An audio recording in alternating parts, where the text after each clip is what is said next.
Guys, this case is wild. It's about a man who ended up killing the person he was supposed to love and cooking her flesh. And then years later, he blogged about it from hospital. So we're in 2010, we're in Skara, which is a little town in Sweden. And inside this modest apartment, a man is making dinner for one. He seasons the meat with salt and homegrown cannabis.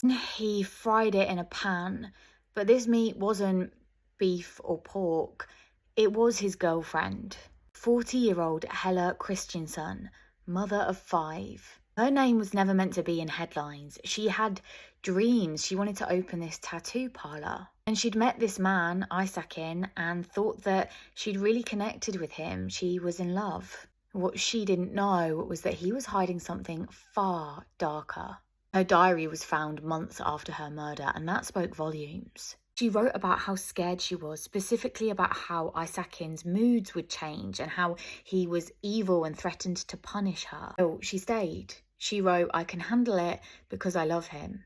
So on November 12th, it was pretty much an ordinary day for them. They kind of hung out a little bit, they ran errands, picked up some groceries. And it was a Friday night, and as Hella lay resting, something caused Isaacin to snap.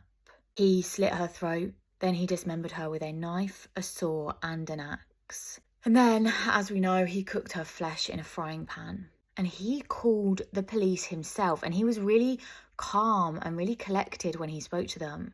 He said, quote, "You don't have to jump on me.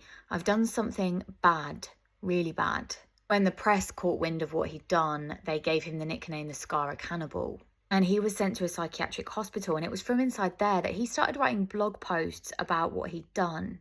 He also made voodoo dolls, and he sold them, and these dolls would be made with his blood.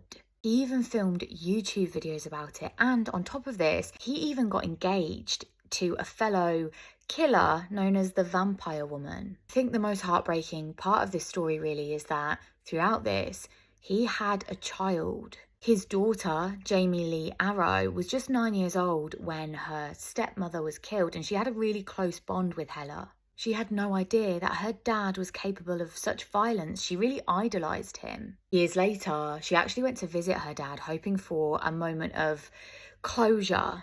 And for a second, she thought she saw the man she knew as her dad. But soon after that visit, his mask slipped and he sent her a chilling message. It was threatening her, her children, and her entire family. That's when Jamie Lee cut him off for good.